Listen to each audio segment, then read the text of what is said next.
ہمارے نبی کریم صلی اللہ علیہ وسلم نے اور قرآن پاک نے اس کے ضابطے بیان فرمائے ہیں، لہٰذا اس میں عقل کا دخل ہی نہیں ہے۔ چنانچہ زمانے جاہلیت میں اگر آپ بخاری اٹھا کے پڑھ لیں، زمانے جاہلیت میں ایسا ہوتا تھا کہ جب کسی عورت کا شوہر فوت ہو جاتا مثلا، تو اسے شہر کے باہر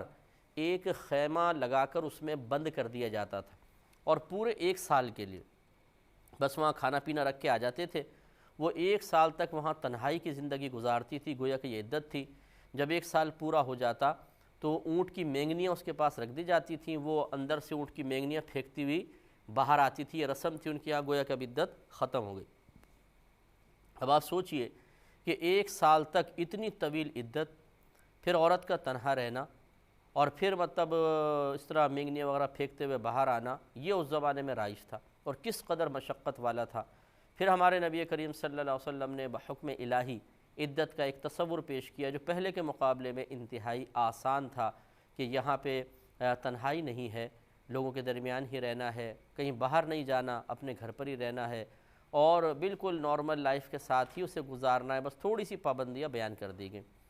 تو اس کا تصور بدل دیا شریعت نے، جو ابھی میں آپ کو بتاتا ہوں کہ کس طرح اس کے تصور کو بدلا گیا ہے۔ لیکن افسوس اس بات کا ہے کہ ہمارے بہت سے جاہل والدین، کہ جو بظاہر مسلمانوں والا نام ہی ان کا ہوتا ہے، انہوں نے مسلمان گھرانے میں آنکھ تو کھول لی، لیکن دین سیکھنے کی توفیق ان کو حاصل نہیں ہوتی ہے۔ اس قسم کے بہت سے ہمیں زندگی میں جاہل والدین ملے ہیں۔ معذرت برا نہیں مانیے گا، کیونکہ جاہل بیچارہ اپنے لیے جاہل سن کے غصے میں آ جاتا ہے کہ مجھے جاہل کہہ رہے ہیں، تو جاہل نہ کہیں تو عالم ہی کہنا پڑے گا، اور عالم آپ ہیں نہیں، تو بتائیں کیا کہیں آپ کو۔ تو مسئلہ یہ ہے کہ وہ کرتے کیا ہیں کہ جیسے بچی کا شوہر فوت ہوا تو کہتے ہیں جی ہم اپنی بچی کو عدت نہیں کروانا چاہتے، اور وہ ختم کروا دیتے ہیں عدت۔ بعض کے ہاں یہ مشہور ہے کہ اگر بچی کو عدت کے اندر گھر سے باہر ایک قدم نکلوا دیا جائے تو بس عدت ختم ہو جاتی ہے۔ بعض کہتے ہیں جنازے کے ساتھ 40 قدم چلوا لیے جائیں تو عدت ختم ہو جاتی ہے۔ تو خلاصہ کلام یہ ہے کہ عدت کا جب تصور شریعت نے دیا ہے اور اس کی باقاعدہ ایک مدت مقرر کر دی ہے، تو یہ ہے فعل مشروع، اور فعل مشروع میں عقل کا دخل ہی نہیں ہوتا۔ لہٰذا آپ اپنی عقل سے بغیر کسی شرعی دلیل کے ایک واجب کو کیسے ختم کروا سکتے ہیں؟ عدت عورت پر گزارنا واجب ہے، اور اس کی مختلف کنڈیشنز ہوتی ہیں جو میں انشاءاللہ بھی قرآن کی روشنی میں آپ کی خدمت میں عرض کرنے والا ہوں۔ لہٰذا سب سے پہلے تو وہ بیچارے نادان والدین جو خود تو گناہ کبیرہ کے ہزارہا معاملات میں مرتکب ہو ہی رہے ہوتے ہیں، اپنی اولاد کو بھی گنہگار کروا رہے ہوتے ہیں، انہیں تھوڑا سا خدا کا خوف کرنا چاہیے کہ عدت عورت پر واجب ہے۔ ویسا نہیں ہو سکتا کہ وہ اپنی مرضی سے عدت کرے یا نہ کرے، عدت تو کرنی ہی پڑے گی،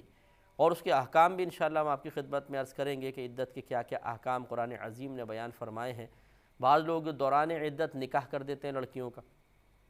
بعض اوقات حلالہ کرواتے ہیں، ابھی پہلے شوہر کی عدت پوری نہیں ہوتی، حلالہ بھی کروا لیا جی، اور پہلے شوہر کے ساتھ رہنا بھی شروع کر دیا۔ یہ سب حرام کام ہیں، غلط ہیں، ان کے باقاعدہ قوانین ہیں جو ہمیں سیکھنے چاہیے۔ سیکھیں گے کچھ بھی نہیں، قرآن بند کر کے رکھا ہوا ہے، حدیثیں کبھی دیکھنے کی توفیق نہیں ہوئی ہے، کسی عالم دین سے رابطہ بالکل بھی نہیں ہے، دینی کتابیں پڑھنے کا شعور حاصل نہیں ہے، تو بھائی آپ کے ذہن میں کہاں سے اترتے ہیں یہ علوم؟ یہ تو بتا دیجئے، وہ ماخذ اور معدن کون سا ہے؟ ہمیں بھی بتائیں کہ گھر بیٹھے ہوئے علوم اترتے رہیں اور ہم بھی پھر بیان کرتے رہیں، اتنی بڑی بڑی کتابیں پڑھنے کا فائدہ کیا ہے؟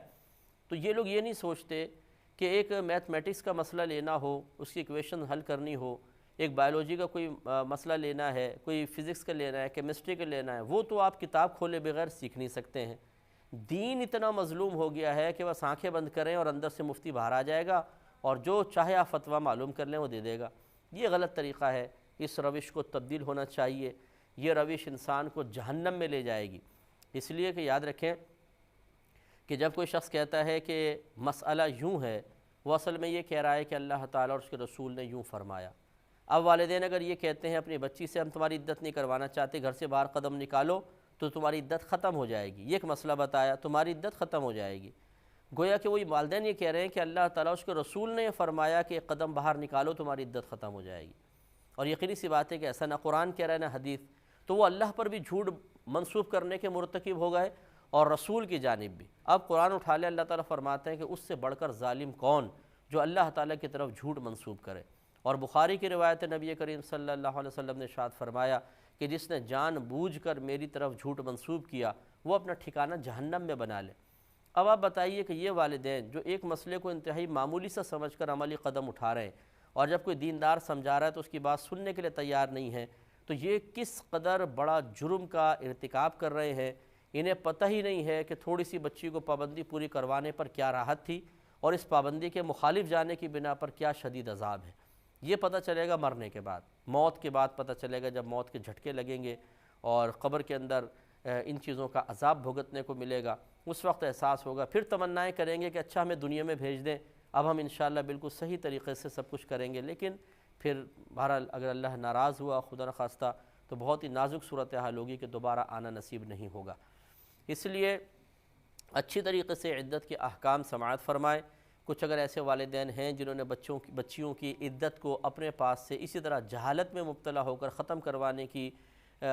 سعی قبیحہ کی تھی، تو اللہ کی بارگاہ میں توبہ کریں اور فوراً سے پیشتر پھر ان احکام کو سمجھ کر دیکھیں کہ ابھی بھی اگر عدت کے دن باقی ہیں تو بچی کو عدت کروانا واجب ہے، گزر گئے ہیں تو توبہ اللہ کی بارگاہ میں کرنی ہوگی۔ تو پہلے میں ان آیات کے خلاصہ آپ کی خدمت میں عرض کر دیتا ہوں، پھر انشاءاللہ آیات عرض کریں گے کہ جیسے ہمارے پاس کوئی مسئلہ آتا ہے کہ جی ایک بچی ہے، اس کی عدت کتنی ہوگی، تو یاد رکھیں کہ عدت دو چیزوں کی ہوتی ہے، ایک طلاق کی عدت ہوتی ہے اور ایک موت کی فوتگی کی علت ہوتی ہے۔ طلاق کی عدت مختلف ہے لیکن موت کی عدت یکساں ہوتی ہے، یہ مطلب عورتوں کے لیے 4 ماہ 10 دن تقریباً ہے، لیکن پھر بھی اس میں احکام ہوتے ہیں تھوڑے سے، تو پھر ہمیں معلوم کرنا ہوتا ہے کہ بھئی پہلے کون سی عدت ہے، پھر لڑکی کس قسم کی ہے، پھر اس کا حکم شرع بیان ہوتا ہے۔ تو سب سے پہلے آپ یہ یاد رکھیے کہ اگر کوئی آپ سے آ کے کہتا ہے کہ جی ایک لڑکی ہے، اس کی عدت کا حکم کیا ہے، ہم سب سے پہلے یہ پوچھیں گے کہ یہ بتائیے کہ اس کی رخصتی ہو گئی تھی یا نہیں ہوئی تھی۔ جس کی رخصتی ہو چکی ہو، شوہر کے پاس جا چکی ہوں، اس کو مدخولہ کہتے ہیں، اور جو نہیں گئی اس کو غیر مدخولہ کہتے ہیں۔ گویا کہ جس کی رخصتی نہیں ہوئی اس کو آپ غیر مدخولہ کہہ سکتے ہیں۔ تو سب سے پہلا کویسچن یہ ہوتا ہے کہ وہ عورت مدخولہ ہے یا غیر مدخولہ۔ اگر بالفرض کہتے ہیں غیر مدخولہ، ابھی رخصتی نہیں ہوئی کہ یہ عدت کا مسئلہ ہو گیا، پھر ہم سوال کریں گے کہ طلاق کی عدت ہے یا موت کی فوتگی کی عدت ہے۔ اگر بالفرض وہ کہتے ہیں غیر مدخولہ لڑکی ہے اور طلاق کی عدت ہے، تو یاد رکھیں کہ غیر مدخولہ کے لیے اگر اس کو طلاق دے دی جائے تو کوئی عدت نہیں ہوتی ہے۔ غیر مدخولہ عورت جس کی بھی رخصتی ہی نہیں ہوئی، اگر شوہر اس کو طلاق دے دے، چاہے 1 دے، چاہے 2 دے، چاہے 3 دے، اس کی عدت نہیں ہوتی ہے۔ لیکن اگر شوہر فوت ہو جائے اور غیر مدخولہ ہے تو بہرحال اس کی 4 ماہ 10 دن عدت ہوگی، چاہے ابھی رخصتی نہیں بھی ہوئی تھی۔ کیونکہ یہ یاد رکھیں کہ جو طلاق کی عدت ہیں اکثر یہ اس لیے ہوتی ہیں کیونکہ عورت اس کی پہلے والے شوہر کی عدت گزار کے کسی اور سے نکاح کر سکتی ہے، تو لہٰذا دیکھا یہ جاتا ہے کہ اس عورت کے رحم میں پہلے والے شوہر کا کوئی مطلب بچہ وغیرہ تو نہیں ہے، کیونکہ اگر اس کا پہلے شوہر سے یہ پیگننٹ ہو مثال کے طور پر اور عدت ہم کا حکم نہ ہوتا اور یہ دوسرے شخص سے نکاح کر لیتی تو پھر پتہ نہ چلتا کہ یہ بچہ کس کا ہے، تو نسب مشتبہ ہو جاتا۔ اور ہماری شریعت نسب کے معاملے میں بہت زیادہ سختی فرماتی ہے کہ اس میں احتیاط کی جائے۔ نسب بالکل باپ سے ہی ثابت ہونا چاہیے، کسی غیر سے ثابت نہیں ہونا چاہیے۔ لہٰذا طلاق کے معاملے میں یہی ہوتا ہے کہ اکثر براءت رحم مقصود ہوتا ہے۔ براءت رحم کا مطلب یہ استبراء کہہ لیں، استبراء رحم، اس کا مطلب یہ ہوتا ہے کہ یہ دیکھنا، عدت کا مقصد بڑا یہی ہوتا ہے، یہ دیکھنا کہ اس عورت کے رحم میں پہلے والے شوہر کا بچہ تو موجود نہیں ہے۔ تو جو میرڈ لوگ ہیں وہ جانتے ہیں کہ جب عورت کی حمل ٹھہرتا ہے تو مینسز بند ہو جاتے ہیں، پیریڈز بند ہو جاتے ہیں۔ وجہ اس کی یہ ہے کہ یہ حیض جو ہوتا ہے ماں کے رحم سے آتا ہے، ماہواری ہوتی ہے، ہر مہینے یہ خون آتا ہے اور یہ عورت کی صحت کی علامت ہوتی ہے۔ لیکن جب بچہ ٹھہر جاتا ہے تو رحم کا منہ بند ہو جاتا ہے، اس لیے کہ یہی خون حیض اب اس بچے کی غذا بننا شروع ہوتا ہے۔ لہٰذا عورت کی عدت اس لیے رکھی کہ 1 حیض، 2 حیض، 3 حیض، پتہ تو چلی جائے گا۔ 1 حیض کے بعد اگر 1 حیض آیا مثلاً، پھر دوسرا حیض رک گیا، تیسرا حیض رک گیا، تو اس کا مطلب پریگننٹ ہے، یا پہلا حیض ہی نہیں آیا، دوسرا حیض نہیں آیا، تو اس کا مطلب یہ ہے کہ یہ حاملہ ہو چکی ہیں، پھر ٹیسٹ وغیرہ سے اور کنفرم کر کے ہو جائے گا۔ تو یہ حمل کے بارے میں معلومات حاصل کرنے کے سلسلے میں شریعت نے طلاق کی عدت مقرر کی ہے۔ اب جو غیر مدخولہ لڑکی ہے اس کی تو ابھی رخصتی ہوئی نہیں ہے،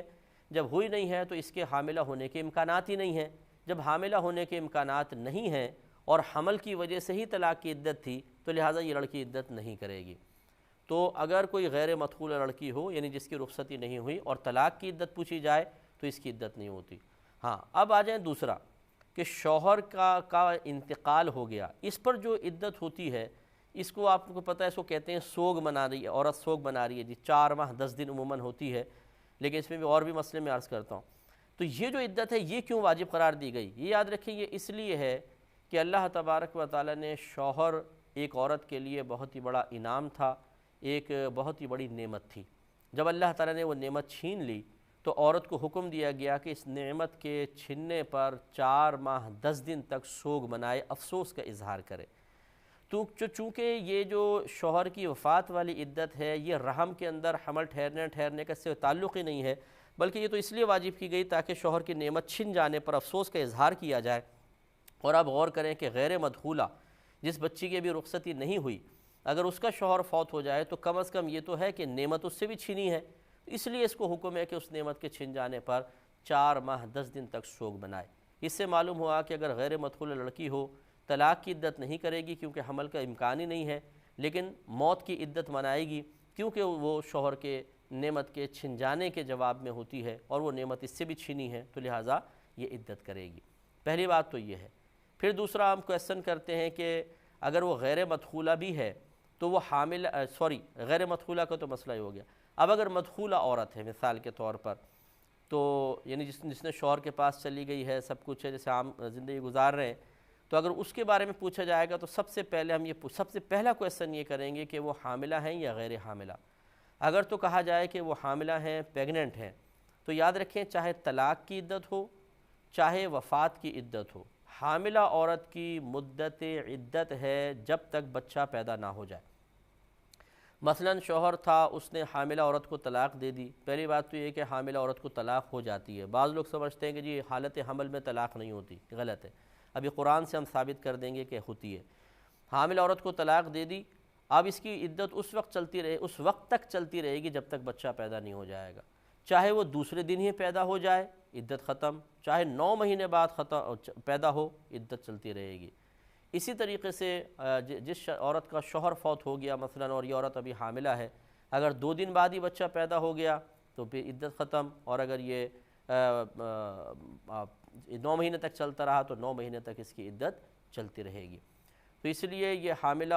کی بھی یہ مسئلہ ہوتا ہے کہ اس کو مطلب پہلے جو مدخولہ عورت ہے اس کو دیکھا جاتا ہے کہ حاملہ ہے یا نہیں ہے۔ اس کے بعد اگر بالفرض وہ حاملہ نہیں ہے اور شوہر کا انتقال ہو گیا ہے، مدخولہ بھی ہے اور حاملہ نہیں ہے، مدخولہ ہے اور غیر حاملہ ہے، پھر اس کے اندر کچھ اور کویسچنز ہوتے ہیں جو انشاءاللہ ہم آپ کی خدمت میں عرض کریں گے، لیکن اب چونکہ ٹائم بڑا کم ہے نیکسٹ پروگرام میں عرض کر دیں گے اور پھر اس کو اور مسئلے بتائیں گے، ضرور دیکھیے گا۔ اللہ تعالی ہمیں ان مسائل کو سمجھنے کی توفیق عطا فرمائے، آمین۔ وآخر دعوانا ان الحمد